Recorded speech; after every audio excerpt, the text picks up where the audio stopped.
अस्सलाम वालेकुम, good morning. मैं हूं डॉक्टर नबीहा अली खान। प्रोग्राम आप देख रहे हैं गुड मॉर्निंग कोहिनूर। उम्मीद करती हूं कि आप तमाम लोग ठीक ठाक हैं, खैरियत से हैं और साथ ही जो हमारी सियासी सूरत हाल है उस पर भी गहरी नज़र है। आपने देखा कि हफ्ते वाले दिन किस तरह से पंजाब असम्बली में हंगामा आराई हुई, मामलात और हालात यहाँ तक पहुँच गए कि दस्ते गिरबां हो गए। ना सिर्फ दस्ते गिरबां हुए बल्कि बहुत से लोग ज़ख्मी हुए, जिनमें सबसे पहले अगर हम जिक्र करें तो चौधरी परवेज़ इलाही साहब, जिनका हाथ कहा तो ये जा रहा है कि उनका हाथ बिल्कुल जो है फ्रैक्चर हो गया है, टूट गया है और उनको काफ़ी जो है तशद्दुद का निशाना बनाया गया। लेकिन सूरत हाल ये रही कि एक ऐसी हंगामा आराई सामने आई जो आज से पहले ऐवान में इतनी शिद्दत कभी इख्तियार नहीं की। सूरत हाल ये थी कि कोई एक शख्स भी समझने की कोशिश नहीं कर रहा था कि मामलात क्या है, और जो टीवी पे दिखाया जा रहा था, जो लोग वहाँ मौजूद थे, वहाँ ज़्यादा संगीन कैफियत थी कि पुलिस को बुलाना पड़ा, वहाँ कमांडोज़ आ गए और उनको भी तशद्दुद का निशाना बनाया गया। अब पाकिस्तान तहरीक-ए-इंसाफ ने अगर ये कबूल नहीं किया कि पंजाब में भी हुकूमत जो है वो नून लीग की आ गई है और मुल्क में भी जो हुकूमत है वो नून लीग की है, अगर इस सिनेरियो में चौधरी परवेज़ इलाही साहब को सिर्फ एक वोट पड़ा और अगर आप हमजा शहबाज साहब की बात कर लें तो उनको पूरे जो है वो वोटों के साथ उन्होंने वज़ीर आला पंजाब का मनसब जो है वो संभाल लिया। अब बाप जो है वो पाकिस्तान के वज़ीर आज़म हैं और बेटा जो है वो पंजाब के वज़ीर आला हैं, और ये सूरत हाल जिस तरीके से चल रही है ये पाकिस्तान तहरीक-ए-इंसाफ को कबूल नहीं थी। तो उन्होंने अपना गम व गुस्सा दिखाया और वो बात हाथापाई तक जा पहुंची। यहीं तक नहीं, इतनी शिद्दत और इतनी ज़ोर ज़बरदस्ती से एक दूसरे को मारा और घसीटा गया कि डिप्टी स्पीकर के बाल खींचे गए, उनको भी जो है वो तशद्दुद का निशाना बनाया गया। अब ये सूरत हाल हमारी पंजाब असम्बली हो या हमारी जो है वो कौमी असम्बली हो, हर जगह पर देखने को मिलती है। कभी किसी को किसी की बात पसंद नहीं आती तो सबसे आसान हल ये होता है कि इसके बाल खींचो, इसको मारो पीटो और इसको घसीटो, ताकि इसका कोई हाथ बाजू या पाँव टूट जाए और उसके बाद जो है वो ये कह दिया जाए कि ठीक है ये तो सब कुछ हो गया, अब तो कुछ नहीं हो सकता। लेकिन ये कब तक चलता रहेगा और ऐसे कब तक होता रहेगा? हम कब तक इंटरनेशनल लेवल पे अपने आप को इस तरह अयां करते रहेंगे और अपनी सीटों के हसूल के लिए हम एक दूसरे से जंग लड़ते रहेंगे? बड़ी खूबसूरत सी बात है, आपके साथ शेयर करूँगी। चंद अशार हैं, किसी ने बड़े खूबसूरत ये अशार लिखे, मुझे पसंद आए। सोचा कि आज की जो ये करंट सिचुएशन चल रही है उस पर ये अशार बड़े सूट करते हैं और आप भी इससे मुस्तफ़ीद हो जाएँ, और मैं तो इससे मुस्तफ़ीद हुई तो मुझे अच्छे लगे तो मैंने कहा ज़रूर शामिल करूँगी। अब अगर आप ऐवान की बात कर लें, असम्बली की बात कर लें, तो उससे रिलेट करते कुछ अशार मेरे पास हैं। घर के अंदर झूठों की एक मंडी है, घर के अंदर झूठों की एक मंडी है और दरवाजे पे लिखा है कि सच बोलो। अब घर के अंदर आप जाहिर है आपको सिचुएशन समझ आ गई होगी, लेकिन बाहर लिखा है कि सच बोलो। गुलदस्ते पर फूल नहीं यकजहती लिख रखा है, गुलदस्ते पर फूल नहीं यकजहती लिख रखा है, गुलदस्ते के अंदर क्या है सच बोलो। डूबने वाले अपने थे लेकिन नाव में छेद किसने किए, यानी कश्ती किसने डबोई, सच बोलो। सबसे दुनिया का मुश्किल तरीन काम है, झूठों ने झूठों से कहा है कि सच बोलो। ये मुश्किल तरीन काम है, लेकिन देखिए कि सच बोला जा रहा है और सच आया है और टेलीविज़न स्क्रीन पर दिखाया भी जा रहा है और सामने नज़र भी आ रहा है कि क्या हो रहा है। जबकि अदालत का जो फ़ैसला आया था वो ये था कि पंजाब असम्बली में किसी किस्म की हंगामा आराई नहीं होनी चाहिए। हमने जो पहले प्रोग्राम किया उसमें हमने आपको बताया कि लाहौर हाई कोर्ट ने प्रॉपर तरीके से ये ऐलान किया था कि किसी किस्म की बेज़ाब्तगी नहीं होनी चाहिए, बदमज़गी नहीं होनी चाहिए, लेकिन किसी ने इस चीज़ को इम्प्लीमेंट नहीं करवाया, ना ही किया गया। ऐसी सूरत हाल पैदा क्यों हुई कि सब एक दूसरे पर चढ़ दौड़े और मामलात यहाँ तक आ गए? इसके अलावा अगर चौधरी परवेज़ इलाही साहब की बात की जाए तो उन्हें रेस्क्यू किया, उनकी रेस्क्यू टीम ने तिब्बी इमदाद दी और लीगी अरकान असम्बली की जानिब नारे लगा रहे थे, बताया यह जाता है। तो उस पर जो है वो पाकिस्तान तहरीक-ए-इंसाफ के जो कारकुनान जो वहाँ मौजूद थे वो इश्तियाल अंगेज़ी में आ गए और उन्होंने जो है वो एक दूसरे पर चीना झपटी और मारपीट जो है वो शुरू कर दी। अब परवेज़ इलाही साहब ने कहा कि मेरी तबीयत बहुत ख़राब है और मुझे मारने की कोशिश की गई है, ये लोग तो मुझे ख़त्म करके बस चले गए थे, ऐसा कहना था परवेज़ इलाही साहब का। लेकिन सूरत हाल अब क्या किस मोड़ इख्तियार करेगी? जो भी है, नून लीग की हुकूमत पंजाब में भी आ चुकी है, नून लीग की हुकूमत इस वक्त जो है वो पाकिस्तान में भी आ चुकी है। कोई इसको तस्लीम करे या ना करे, लेकिन सूरत हाल अभी तक की यही सच्चाई साबित कर रही है। तो ये आगे जाके होगा क्या? हमारे पास हमारे चीफ रिपोर्टर मौजूद हैं मोहम्मद अमजद साहब, जो उस दिन वहाँ मौजूद थे और ये सूरत हाल उन्होंने अपनी आंखों से देखी। आंखों देखा हाल कहते हैं ना कि सच हकीकत मबनी होता है। वैसे तो हमने उस टाइम लाइव भी कट किया और सब चीज़ें दिखाई भी, अपने न्यूज़ में भी आपको जो है सुनवाई, लेकिन क्योंकि सूरत हाल मज़ीद जो है वो क्या वहाँ पे गंभीर हुई, ये बात शुरू कहाँ से हुई, एंड कहाँ पे हुई, कौन कौन ज़ख्मी हुआ, कितने लोग गिरफ्तार हुए, ये सारी तफसीलात जानते हैं चीफ रिपोर्टर मोहम्मद अमजद साहब से। जी अमजद साहब, बहुत शुक्रिया आपने हमें स्टूडियोज़ में ज्वाइन किया। Thank you very much ma'am. जी बताइएगा ज़रा, ये पंजाब असम्बली की सूरत हाल जो आपने आंखों देखा हाल, तो मैं आपको कहूँगी कि आंखों देखा हाल बताइएगा। जी बिल्कुल, मैं उस दिन वहाँ पंजाब असम्बली में मौजूद था। कायदे ऐवान के लिए जो है उनके उसके चुनाव के लिए सेशन कॉल किया गया था। इससे पहले 3 अप्रैल के, मैं आपको थोड़ा सा इसका बैकग्राउंड थोड़ा सा बताता चलूं। 3 अप्रैल को एक्चुअली ये जो है ना वो सेशन कॉल किया गया था। उसी दिन कौमी असम्बली में भी जो है वो चुनाव था कायदे ऐवान का, और यहाँ पंजाब में भी। वहाँ पे जो है ना वो इमरान खान साहब ने जब देखा कि वो मामला तो वो सबके सामने है जो हुआ, और वहाँ पे अल्टीमेटली वो नून लीग की हुकूमत आ गई और मुल्क पाकिस्तान के वज़ीर आज़म शहबाज शरीफ साहब हैं। यहाँ पे भी उसी दिन यही मामला हुआ था, और परवेज़ इलाही साहब चूँकि हुकूमती उम्मीदवार थे ऐवान कायद के, और वो स्पीकर भी थे, उन्होंने मीडिया के साथ जो है ना वो बड़ा रवैया रखा और मीडिया को अलाउ नहीं किया वहाँ अंदर जाने के लिए। हम एहतजाज भी करते रहे, प्रोटेस्ट भी करते रहे।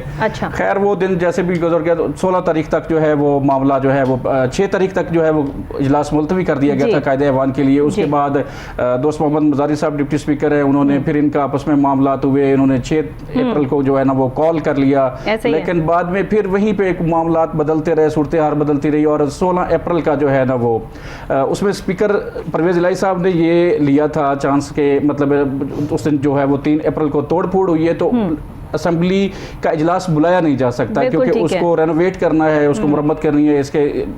उसके बाद फायदा तो फिर कुछ नहीं हुआ, वो तो फिर सूरत हाल वहां पे और होना भी नहीं था। पीएमएलएन अदालत में गई, अदालत से फैसला आ गया कि आप 16 को ही करवाएं। अच्छा देखिए कैसी बात है कि अदालत के फैसले को भी रद्द किया गया। यहाँ पर अगर ये सूरत हाल देख लें कि हंगामा राई नहीं होनी चाहिए, बदमज़गी नहीं होनी चाहिए, उसके बावजूद इस तरह की शदीद तरीन बदमज़गी जो है वो देखने को मिली पंजाब असम्बली में, जो ऐसा लग नहीं रहा था कि यहाँ पढ़े लिखे लोग मौजूद हैं। इतनी शदीद तरीन देखी है, इतनी शदीद तरीन हंगामा आराई और बदनज़मी और बदमज़गी देखी कि मैंने अपनी ज़िंदगी में इतनी कभी जो है ना वो, और पाकिस्तान की हिस्ट्री में कभी ऐसा नहीं हुआ जी। पाकिस्तान की हिस्ट्री में वहाँ पे एक्चुअली इन्होंने 11:30 बजे जो है वो सेशन कॉल किया था कायदे ऐवान के लिए। 11:30 बजे जब हम वहाँ पहुंचे, इवन लोटे मारे गए हैं वहाँ पर। वही आपको बताने लगा, मैं आपको सारा वही बताने लगा कि असल में हुआ क्या। 11:30 बजे जो इन्होंने 11:30 बजे जो इन्होंने सेशन कॉल किया था कायदे ऐवान के लिए, तो हमारे पहुंचने से पहले चौधरी परवेज़ इलाही साहब और स्पीकर जो है सेक्रेटरी असेंबली जो है पंजाब असेंबली मोहम्मद खान भट्टी साहब, वो पहुंच चुके थे। अच्छा। अब हमें ये पता चला जब very shocking news, that was a very shocking for us, कि जब हम वहां पे गए और हमें पता चला कि इनकी सरपरस्ती में कुछ लोग आए हैं। इनकी सरपरस्ती में इन्होंने अपने कुछ लोग बुलाए हैं वहां से, मंडी से और गुजरात से, और उनको बाकायदा इनके पास लिस्ट मौजूद थी, जिसकी वीडियो भी अवेलेबल है, वो वायरल हो रही है और आपने भी शायद देखी होगी, आपकी नजर से भी गुजरी होगी वो वीडियो। उस पे लिस्ट पे ये देख के तो लोग बैक डोर से जो है ना वो असेंबली में एंटर कर रहे हैं। जी ये वीडियो मेरे पास आई है, बिल्कुल ये प्री प्लान यानी कि चौधरी साहब ने जो है ना वो किया हुआ था, और इन्होंने प्री प्लान जो है ना 1 बाय 1 सबको जो अंदर भेजा जा रहा है। जी उनको चेक करके भेजा जा रहा है। वहां से इन्होंने बंदे एंटर किए, और वहां फिर जब जो है, अब चूंकि इनके माइंड में था कि हम वफाक में हार चुके हैं और यहाँ भी हमें जो है ना वो हार का सामना करना पड़ेगा, इसलिए ये बुखलाहट का शिकार थे। कभी मीडिया को ब्लॉक कर देना, कभी उनको प्रेस गैलरी में ना जाने देना, कभी एमपीएस को जो है ना वो अंदर। बीच में एक ये भी बात चल रही थी कि तोड़फोड़ की बिना पे नून लीग के 10 अरकान असेंबली जो है उनकी रुकनीयत को भी मुअत्तल किया जा रहा है, लेकिन बाद में जो है ना वो इनको मजबूरन तरदीद करनी पड़ी, क्योंकि वो सारा मामला मीडिया में आ गया और हमने भी उसको हाईलाइट किया, और फिर बाद में उन्होंने तरदीद की कि नहीं। डिप्टी स्पीकर साहब को खत लिखना पड़ा, आईजी साहब को जो है वो फौरी तौर पर जो है वो पुलिस फोर्स भेजनी पड़ी। वहाँ पर जो है सिविल कपड़ों में पुलिस मौजूद थी, जिन्होंने जो है वो उनके डाइस का फिर घेरा किया, उनको महफूज किया। तो जब पहले ही अगर देखिए इस तरह की सूरत हाल से निपटने के लिए आपको नहीं लगता कि सिक्योरिटी के इंतजाम पहले ही जो है वो फुल ऑफ रखने चाहिए, पहले से ही ये सिचुएशन होनी चाहिए, क्योंकि कुछ भी हो सकता था वहाँ पे, कोई भी हालात जो है वो हो सकते थे। अदालत का जो है मौक़िफ़ भी आया हुआ था, अदालत की तरफ से जो है सख्त ऑर्डर्स भी थे, उसके बाद भी कोई फ़ायदा नहीं। जी बिल्कुल, अदालत की तरफ से चीफ सेक्रेटरी को भी जो है वो बताया गया था, लिखा गया था, और DCO लाहौर जो है उनको भी कहा गया था, रेंजेस भी तलब की थी, दफ़ा 144 नाफिज की थी। 500 मीटर्स के अंदर कोई 4 लोग जो है ना वो इकट्ठे नहीं हो सकते थे। रेंजेस वहाँ पे मौजूद थी, पुलिस की सिक्योरिटी के इंतजाम थे, लेकिन जब तक कोई मामला होता नहीं है सिक्योरिटी वहाँ पे बिल्कुल मौजूद थी। हुआ ये है कि इन्होंने अपने बंदे पहले से अंदर घुसा के, मैं किसी की साइड नहीं लेता, आपने शेर पढ़ा है कि सच बोलना चाहिए, हमारा मीडिया का काम भी यही है कि हमने जो देखा है वही बताएं, वही सच करें। ये प्री प्लान हुआ और मैं हिम्मत और दाद देता हूं नून लीग के MPs को जो उन्होंने हिम्मत और हौसले का मुजाहरा किया। अच्छा। एक तो होता है सुनी सुनाई बात, ये मैं वो बातें कर रहा हूं जो हमने वहां पे खुद देखी है। अपोजिशन की तरफ से अपनी बेंचों पे बैठे रहे, हुकूमती खवातीन की तरफ से आम रूटीन में देखें खवातीन आती हैं जब सेशन में तो वो छोटे बैग लेके आती हैं। आज बेबी बैग लेके आई हुई थी, उस दिन वो बेबी बैग्स लेके आई हुई थी और असेंबली के स्टाफ ने उनको चेक नहीं किया, उसके अंदर वो लोटे लेकर आई हुई थी। वहां पे वो अपनी बेंचों पे बैठ के, हुकूमती बेंचों पर बैठ के लोटे दिखा रही हैं और अपोजिशन की तरफ वो कर रही हैं। फिर इवन डिप्टी स्पीकर को लोटे मारे गए। जी, डिप्टी स्पीकर साहब जब आए हैं वो सेशन को कंटिन्यू करने के लिए, अभी उन्होंने गाउन पहना है, मैं उस वक्त बिल्कुल वहां पे कवर कर रहा था। इन सब चीजों से क्या साबित करना चाहते हैं? इन सब चीजों से क्या वोट मिल सकते हैं, क्या सीटें मिल सकती हैं, क्या कुर्सी के लिए अहलियत मिल सकती है? ये तो नाअहल होने की बातें हैं, या अपने आप को प्रेजेंट करने की कि आप कितने काबिल हैं या आप कितने पढ़े लिखे हैं। पूरी दुनिया में जो आप मैसेज दे रहे हैं, पूरी दुनिया को जो मैसेज जा रहा है वो क्या है? वो इस तरह की जाहिरियत है, ये खतरनाक तरीन मरहले में हम दाखिल हो गए। पाकिस्तान में जो उस दिन पाकिस्तान की जग हंसाई हुई है वो कभी नहीं हुई है। ये हमारे लिए शर्मिंदगी का बायस है बहसीयत कौम, और इस पे हमें सोचना चाहिए कि ये हम किस तरफ जा रहे हैं। वहाँ जो इखलाकियात का मुज़र मैंने वहाँ देखा है। सीनियर तज्ज़ियाकार सलमान आबिद साहब ने हमें ऑन कॉल ज्वाइन किया है, उनसे भी ज़रा पूछते हैं कि ये जो असम्बली में हुआ, पंजाब असम्बली में, ये सूरत हाल कब तक इस तरह चलती रहेगी? हम कब तक सीटों के लिए इस तरह एक दूसरे का खून खराबा करते रहेंगे? अस्सलाम वालेकुम सलमान आबिद साहब, बहुत शुक्रिया आपने हमें ऑन कॉल ज्वाइन किया। जी बताइएगा, एक तो डिप्टी स्पीकर पंजाब के साथ जिस तरह के मामलात हुए और जिस तरह उन्हें ख़त लिखना पड़ा, फ़ौरन से वहाँ नफरी जो है वो नाफिज करनी पड़ी, सर ये सूरत हाल कब तक भुगतनी पड़ेगी हमें? देखिए, बड़ी बदकिस्मती है जो कुछ आज पंजाब असम्बली में हुआ है, चाहे इसमें हुकूमत के लोग शामिल थे और चाहे अपोजिशन के लोग। जी, मैं ज़ाती तौर पे समझता हूँ कि इससे पाकिस्तान की सियासत और जमहूरियत का मुकदमा कमज़ोर हुआ है। जी, और ये सियासतदान जो है अपने मसलों को सियासी तौर पे हल करने की बजाय एक जिसे कहते हैं कि एक ऐसा माहौल पैदा कर देते हैं जो सियासी कशीदगी को पैदा करने का सबब बनता है। बिल्कुल। अब बात यह है कि ये मसला पैदा क्यों हुआ। जी, देखिए, हमजा शहबाज की जो हुकूमत आज बनी है, जी, ये बुनियादी तौर पे PTI के बागी अरकान के ऊपर बनी है। जी, कानून ये कहता है कि कोई भी रुकने असम्बली वज़ीर आला के इंतखाब में पार्टी फैसले के बरक्स वोट नहीं दे सकता। बिल्कुल ठीक। तो ये कानूनी तरीके से इस वक्त जो तयशुदा मामला था उसे इनराफ किया गया। जी, फिर उसके बाद दूसरे नंबर पे सुप्रीम कोर्ट में 63A के ऊपर एक पटिशन दायर है। जी, कि जो बागी अरकान है उनकी नाहली के हवाले से आज तक सुप्रीम कोर्ट अभी तक उसके ऊपर कोई फैसला नहीं कर सका। बिल्कुल ठीक। फिर आप ये देखिए कि हाई कोर्ट के अंदर जो फैसला आया कि सब मजारी साहब जो है वो सेशन को चेयर करेंगे। जी, मजारी साहब जो है वो तो पाकिस्तान मुस्लिम लीग नून का हिस्सा बन गए हैं। सही। और उन्होंने खुल्लम खुल्ला हमजा शहबाज की हमायत का ऐलान किया और बल्कि मजारी ग्रुप के नाम पे उन्होंने अपना अलग ग्रुप बना लिया। जी, तो वो कैसे गैर जानिबदार थे? वो तो जानिबदार थे।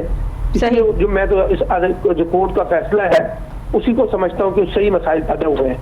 अच्छा, मसला ये है कि हमजा शहबाज वज़ीर आला तो बन गए हैं। जी, लेकिन अगर तहरीक इंसाफ और मुस्लिम लीग काफ मिलकर कल असम्बलियों से इस्तीफा दे देते हैं तो वो क्या करेंगे, मुझे बताएं। सही, ठीक है ना? एक नया सियासी बहरान पंजाब के अंदर पैदा हो जाएगा। जी बिल्कुल, और देखते हैं कि PTI का क्या रिएक्शन आता है।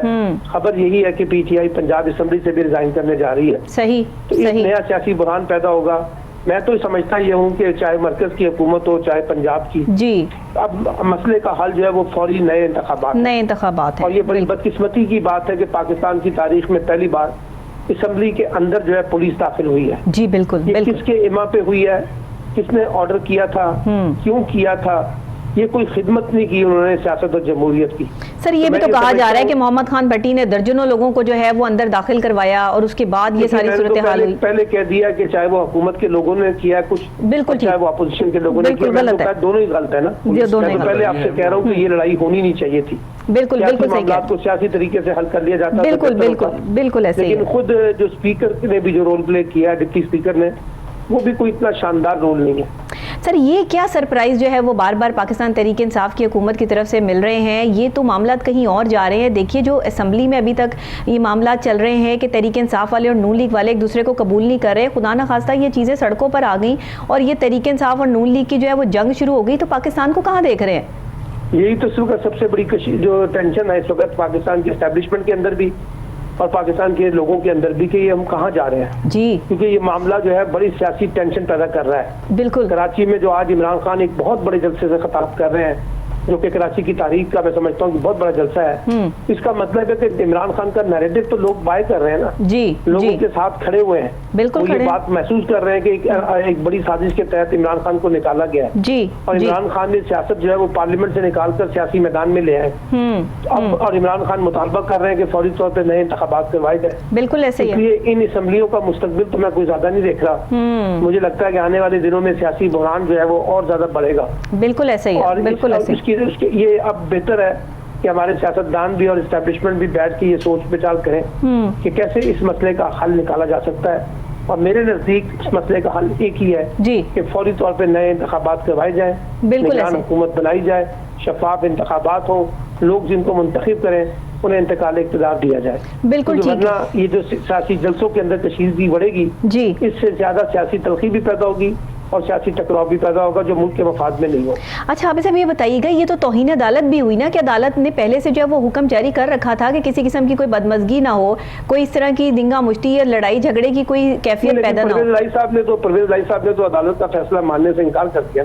उन्होंने कहा कि वो तो डिप्टी स्पीकर की सदारत में इजलास को कबूल ही नहीं करते जी। और उनके बकौल आर्टिकल 69 जो है वो वाज़े करता है कि वो इस अदालत असम्बली के मामलात के अंदर मुदाखलत नहीं कर सकती। बिल्कुल ऐसे ही, बिल्कुल ऐसे ही है, बिल्कुल ठीक कह रहे हैं आप। अच्छा, ये अखलाकियात के जो मामलात हैं, सियासत के मामलात तो अलग हैं, क्या अखलाकियात भी पढ़ानी पड़ेगी सर? पाकिस्तान की सियासत में कोई अखलाकियात नहीं है। आप देखिए कल तक जो है हमजा शहबाज जो आज वज़ीर आला बने हैं मुसलसल गालियां निकालते थे अलीम खान को और जहांगीर तरीन को और कहते थे कि वो ATM मशीनें हैं। आज माशाल्लाह वो दोनों ATM जो है उनके दाएं बाएं खड़ी हैं। सही, ठीक है ना। तो इसीलिए शहबाज शरीफ जरदारी साहब के बारे में क्या कुछ कहते थे, इमरान खान जो है वो अपने मुखालिफिन के बारे में क्या कुछ नहीं कहते थे, चौधरी बरादरान के बारे में, शेख रशीद के बारे में, ये जरदारी साहब जो है वो क्या कुछ नहीं कहते थे, मुस्लिम लीग नून के बारे में, और मौलाना फजल रहमान क्या कुछ नहीं। हमारी सियासत की कोई अखलाकियात नहीं। अब एक ही थाली में जो है वो हमारी सियासत की एक ही अखलाकियात है, इक़्तिदार कैसे हासिल करना है, चाहे वो जायज़ तरीका हो चाहे वो नाजायज़ तरीका हो। बिल्कुल सही है। बहुत शुक्रिया आपका कि आपने हमें ऑन कॉल ज्वाइन किया और सलमान आबिद साहब जो है वो हमारे साथ ऑन कॉल मौजूद थे। बाकी सूरत हाल हमारे सामने है। जहाँ बात आती है सियासियात की, जहाँ बात आती है अखलाकियात की, तो वहाँ तो हर जगह सियासत में जो है वो अखलाकियात की कोई लेवल्स हम देख नहीं पाते और हमें अफसोस होता है कि पाकिस्तान की ये सूरत हाल हो चुकी है। लेकिन बहरहाल उसके बावजूद भी हमें खुद एक दूसरे को समझना होगा। यहाँ जंग नून लीग और तहरीक इंसाफ की नहीं है। हम पाकिस्तान के लिए जो एज अ पाकिस्तानी काम करना है, हमें वो देखना है कि पाकिस्तान के लिए क्या पॉजिटिव है, पाकिस्तान के लिए कौन जो है वो काम कर सकता है, पाकिस्तान के लिए कौन आवाज़ बुलंद कर सकता है। मौका देना चाहिए।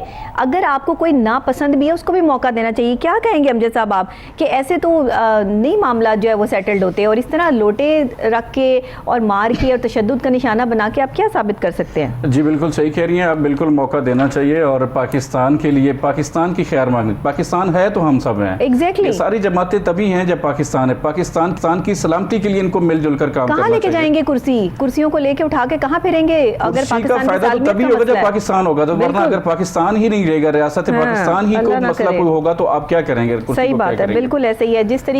जिस तरफ हम ये चल पड़े हैं और जिस तरफ हमने ये पार्टियों की जंग का आगाज कर दिया है, ये तो सूरत हाल हमें कुछ और तरफ लेकर जा रही है। लेकिन अब इलेक्शन ही इसका वाहिद हल है। इलेक्शन ही हल है। जो सर कह रहे थे कि जो फरमा रहे थे कि असेंबली के अंदर पुलिस कैसे, पुलिस असल में खुद से नहीं आई, पुलिस को बुलाया गया। जब कायम मुकाम स्पीकर जो है डिप्टी स्पीकर दोस्त मोहम्मद, डिप्टी स्पीकर मैं नहीं उनको कहूँगा कि कायम मुकाम, जो क्योंकि स्पीकर साहब तो जो है वो उम्मीदवार थे, उनकी जगह पे वो काम कर कायम मुकाम स्पीकर थे वो, उन्होंने जब उन पे हमला हुआ और उनके बाल खींचे गए, उनकी गर्दन पे बल्कि उनको ठुड्डे मारे गए, लाते में गुस्से मुक्के मारे गए और वो जख्मी हुए, तो फिर उन्होंने एक खत लिखा चीफ सेक्रेटरी को और IG पंजाब को, और उस दौरान जब पुलिस अंदर आई उसके बाद तो खवातीन, पीटीआई की खवातीन ने पहले उनको मारा है, उन्हीं के हेलमेट से मारा है, उनको अंदर धकेला है। उसके बाद चौधरी परवेज इलाही साहब ने माइक लिया है, माइक पकड़ने के बाद उन्होंने कहा ये आईजी होता कौन है, ये आईजी की इमाम पर पाकिस्तान की हिस्ट्री में फर्स्ट टाइम जो है वो पुलिस ऐवान के अंदर आई है और ये इस आईजी को हम सजा देंगे, यहीं पे इसी ऐवान में बुलाएंगे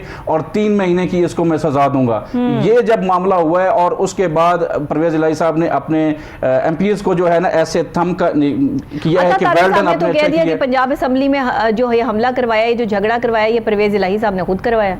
जी बिल्कुल, मैं इससे एग्री करता हूं और क्योंकि उसकी एक वजह है, उसके पीछे ये सारा करने के पीछे एक रीजन है। आइन के अंदर इस चीज की गुंजाइश मौजूद है कि अगर दौरान इजलास हंगामा आराई हो जाती है और इजलास वहां पे बदनज़मी और बदमज़गी हो जाती है तो आपके पास इख्तियार होता है कि आप इजलास कैंसिल कर दें, इजलास को मुलतवी कर दें और आगे ले जाएं। असल में इनका प्लान ये था, ऐसा नहीं किया गया। ये चाहते थे कि आज बदनज़मी और बदमज़गी करके इजलास मुलतवी किया जाए, कम से कम इसको मंडे तक लेके दिया जाए, उस दौरान हमें टाइम मिल जाएगा, हम चाहे बंदों से मैनेज कर लेंगे, उनको कर लेंगे या हमें अदालत सुप्रीम कोर्ट में जाएंगे। बहुत अहम बात कि मार्शल लॉ लगाने की जो है वो साजिश की जा रही थी, ऐसा भी जो है वो हलकों का कहना है और इस तरह भी जो है वो बातें सामने आ रही हैं। अता तारड़ साहब ने जो है वो ये बात ऑन एंड ऑन कह दी कि जी मार्शल लॉ लगाने की इनकी तैयारी थी, ये चाहते थे कि डिप्टी स्पीकर को जो है वो ये तशद्दुद का निशाना बनाए या उनको कोई नुकसान पहुंचे और इस पे जो है वो मार्शल लॉ लग जाए। तो ये भी सूरत हाल, ये आप इसमें कैसे जो है वो डिफाइन करेंगे? बिल्कुल एग्री करता हूँ, ये उनका पॉइंट ऑफ व्यू जो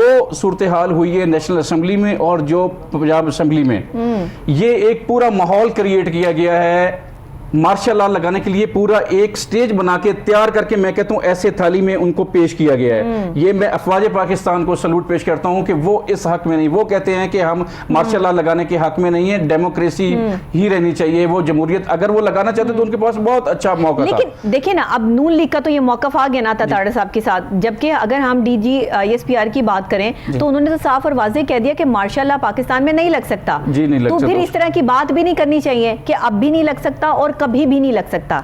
ये तो उन इदारों की कोशिश है कि ना लगाएं, लेकिन जो हमारे सियासतदान हैं उनकी कोशिश है कि नहीं, हम वो इसीलिए आपस में गुत्थम गुत्था होते हैं, इसीलिए एक दूसरे की टांगें खींचते हैं और बुरा भला कहते हैं, इसीलिए वो बदनज़मी बदमज़गी करके मुल्क में अनार्की फैलाना चाहते हैं। वो चाहते हैं कि अगर जैसे कहते हैं मैं नहीं खेलूंगा तो मैं खेलने भी नहीं दूंगा, ये वो बात हो गई कि अता तारड़ साहब का ये कहना था ना, परवेज इलाही साहब खेलना नहीं चाह रहे हैं बल्कि चाह रहे हैं कि विकेटें उखाड़ के ले जाएं और स्टेडियम को आग लगा दें। लेकिन ऐसा हो नहीं सकता। परवेज इलाही साहब के पास चूंकि मेजोरिटी नहीं थी, उनके पास नंबर ऑफ गेम्स नहीं थे, उनके नून लीग ने अपना जो है पूरा होमवर्क किया हुआ था, उन्होंने अपने चाहे वो मुनर्रफ अरकान भी जो थे जहांगीर तरीन और अलीम तरीन को उन्होंने और उनके पूरे ग्रुप को अपने साथ रखा, चीना ग्रुप जो है वो वापस आ गया था। अच्छा, पंजाब असेंबली में जो पाकिस्तान तहरीक इंसाफ की खवातीन थी वो बड़ी जो है वो नजर आई और उनका बड़ा अहम किरदार नजर आया मारने पीटने में, लोगों को धक्के देने में, इवन के पुलिस पर हाथापाई और उनके हेलमेट जो है वो उतार के उन्हीं हेलमेट से जो है वो पुलिस वालों को मारने में। ये क्या था? ये पीटीआई की पॉलिसी है, ये पीटीआई की पॉलिसी है कि वो लेडीज को खवातीन को फ्रंट फुट पर लाते हैं और उनके पीछे जो है ना वो खुद खुदा ना खास्ता उन खवातीन पे उस वक्त वो पुलिस वाले या कोई और जो है वो हाथ उठा दे, खवातीन क्या कर लें? ये वो यही चाहते थे, इन पे कोई हाथ उठा दे और कोई ऐसा मामला हो जाए जिसको वो हवा में उछालेंगे और उसका फिर फायदा लेंगे, सॉफ्ट कॉर्नर ढूंढने की कोशिश करेंगे। मैं कहती हूँ बड़े बड़े जज्बे की और बड़ी हिम्मत की बात है कि उन खवातीन को किसी ने जो है वो टच तक नहीं किया, उनको कुछ कहा नहीं गया और वो मारते, उन्होंने पुलिस वालों को मारा, उनके हेलमेट उतार के पुलिस वालों को उन्होंने मारा। मैंने तो यहां तक देखा खवातीन जो पीटीआई की खवातीन लोटे उछाल रही थी, उज़मा बुखारी और दूसरी ये जो नून लीग की खवातीन थी वहां बैठी थी। एक दो दफा ऐसा हुआ है कि उज़मा बुखारी ने क्रॉस टॉक करने की कोशिश की है, उनको जवाब देने की कोशिश की है। इमरान नज़ीर साहब, ख्वाजा इमरान नज़ीर साहब वो वहां पे आए और हम देख रहे थे, उन्होंने बाकायदा आके उज़मा बुखारी के सामने ऐसे हाथ जोड़े हैं कि खुदा के लिए चुप हो जाओ और इनको जो है ना वो जवाब ना दो, और ये चाहते हैं कि मतलब हम अगर जवाब देंगे रिटेलिएशन होगी और वो डेफिनेटली उसका वो फ़ायदा उठाएंगे और वो जो है ना इजलास को मुलतवी करेंगे। लेकिन नून लीग ने आज बिल्कुल बड़े सब्र तहम्मुल से, इवन दैट कि ये भी हो गया था कि कायम मकाम स्पीकर जो है वो मतलब उनकी साइड ले रहे हैं और उनके लिए वो इजलास बुला रहे हैं। जिस वक्त पीटीआई की खवातीन ने कायम मकाम स्पीकर पर हमला किया है तो वो उस वक्त भी अपोजिशन वाले अपनी बेंचों पर ही बैठे रहे और उनको बचाने के लिए और उनको सेव करने के लिए तब भी अपने अपने बेंचों से नहीं उठे। डिप्टी स्पीकर की नशिस्त पे जो है वो लानत जैसे अल्फाज जो है वो लिख दिया, ऐसा लफ्ज़ लिख दिया, ये कोई मतलब तरीक़ेकार नहीं था। बहरहाल जो भी हुआ, दोनों ही सियासी पार्टियाँ पाकिस्तान की पार्टियाँ हैं। ये जो पार्टियाँ हैं ये अपने अपने मुफाद की पार्टियाँ क्यों बन गई हैं, ये चीज़ समझ में नहीं आ रही है। क्योंकि अपना मुफाद तभी तक है जब तक हम पाकिस्तान की सालमियत को बरकरार रखते हैं। जब हम पाकिस्तान के अमन और अमान की बात करते हैं, पाक अफवाज की बात करते हैं, जो दिन रात इस मुल्क की सालमियत के लिए खड़े हैं, लड़ रहे हैं और सरहदों पर हमारी हिफाजत कर रहे हैं, अगर उन पर भी जो है वो इस तरह सोशल मीडिया पर प्रोपेगेंडा किया जाता है और आवाम को जो है वो उनके ख़िलाफ़ भी किया जाता है, साथ ये सब चीज़ें जो है वो गलती हैं। इस तरह नहीं होता कि मैंने नहीं खेलना तो मैंने खेलने भी नहीं देना, मैंने नहीं जो है वो मैं हार गया तो सभी हार जाएं, कोई भी ना जीते। जो जीता है उसे खेलने का मौका देना चाहिए, ये इंसानियत है। और अगर आप इंसानियत के मुकाम से नीचे गिरते हैं, चाहे वो कोई भी पार्टी है, किसी भी किस्म को जो है वो आप अखलाकियात से गिरते हैं, तो आपकी ना ही अपने घर में और ना ही दूसरों की जगहों में आपकी कोई वैल्यू या कोई इज़्ज़त रहती है, बल्कि लोग आपको एक ख़िताब बदतमीज़ी का दे देते हैं कि आप एक बदतमीज़ शख्सियत है और आप अखलाकियात से बिल्कुल दूर हटे हुई जो है वो शख्सियत हैं। तो ऐसा नहीं होना चाहिए। अमजद साहब, आप इस पर जो है वो क्या मैसेज देना चाहेंगे? मैं इस पे तमाम पॉलिटिकल पार्टी से और उनके वर्कर से रिक्वेस्ट करूंगा कि खुदारा पाकिस्तान के मुफाद में जो भी हुकूमत आए वो पाकिस्तान के मुफाद में काम करे, जो भी हुकूमत आए वो पाकिस्तान की आवाम के मुफाद में काम करे। और जितने कारकुन हैं खुदारा आपस में अपने तल्लुकात ना ख़राब करें। ये सारे सियासतदान आपने देख लिए हैं, सारी पार्टीज़ आपने देख ली हैं, कौन किसको माजी में क्या कहता था, कौन किसके बारे में क्या कहता था और आज वो कौन सी सीटों पर बैठे हैं। लिहाजा मेरी आपसे यही रिक्वेस्ट है कि इनके लिए अपने तल्लुकात भी ना ख़राब करें और हर वो काम करें जो मुल्क और कौम के मुफाद में हो, और हर उस शख्स को और हर उस बाजू को रोकने की कोशिश करें जो मुल्क और कौम के मुफाद में के खिलाफ काम करता है। क्योंकि पाकिस्तान है तो हम हैं, पाकिस्तान की इज़्ज़त है तो हमारी इज़्ज़त है। बाहसीयत कौम, बाहसीयत इंसान, हमें यही है कि हमारी सबसे पहली प्रायोरिटी और हमारी लॉयल्टी पाकिस्तान के साथ। बहुत शुक्रिया आपका अमजद साहब, आपने हमें ज्वाइन किया। और नाजरीन, ये सूरत हाल इसी तरह चलती रहेगी। सियासत के मामलात में, सियासत के मैदान में जो चीज़ें काबिल ज़िक्र हैं उनमें सबसे ज़्यादा जिस चीज़ की कमी है वो अखलाकियात है, जिसका दर्स हमें इस्लाम से मिलता है। हम सब ये भूल गए हैं कि हम मुसलमान हैं। हमने सिर्फ ये टैग लगा लिया है कि हम नून लीग से हैं, पाकिस्तान तहरीक इंसाफ से हैं, पीपल्स पार्टी से हैं या किसी और जमात से हैं। लेकिन हम ये क्यों भूल गए हैं कि हम सबसे पहले पाकिस्तानी हैं। किसी को भी इक़्तिदार में लाने के लिए अपने दूसरे मुसलमान भाई पे हाथ उठाना या उसकी तजलील करना या उसको अजियत पहुंचाना, मेरे आका दो जहां हज़रत मोहम्मद मुस्तफ़ा सल्लल्लाहु अलैहि वसल्लम का फरमान है कि वो शख्स मुसलमान हो ही नहीं सकता जिसकी ज़ुबान और हाथ से दूसरे मुसलमान महफूज ना रहें। तो आज हम अगर अपनी असम्बलियों में ये सब तमाशा देख रहे हैं और ये हालात देख रहे हैं, कुर्सियों पर लड़ाई हो रही है। अल्लाह ने हमें इज़्ज़त से नवाजा है। ये कुर्सियाँ जो दी हैं, जो MPs हैं, जो अल्लाह ने जो है इनको इतनी शान व शौकत दी है, क्यों इस इज़्ज़त को नहीं समझ रहे? ये बिल्कुल वैसे ही बात है कि एक बंदा शानदार घर में रहता हो और उसको अंदाज़ा ही ना हो कि मैं कितने शानदार घर में रहता हूँ, और उसे बाहर वाले बता रहे हो कि भाई तुम्हारे घर की तो ये चीज़ें जो है वो बाहर डिस्कस होती हैं। जैसे आप जिस सीट पर बैठे हो आपको अंदाज़ा ही ना हो कि आपकी सीट के कमालात क्या हैं। ये वो चीज़ें हैं जो हमें समझनी होंगी और आने वाले वक्त में जो है वो हमें इस चीज़ से सीखना होगा ताकि हम पाकिस्तान को आगे लेके जा सकें। इस तरह तो पाकिस्तान बहुत पीछे रह जाएगा अगर सूरत हाल यही रही। इसके साथ ही मुझे ब्रेक लेनी है। ब्रेक के फौरी बाद वापस हाजिर होते हैं तो कुछ और मज़ीद हमारे पास टॉपिक्स हैं जिन पे बात करनी है। मेरे साथ रहिएगा।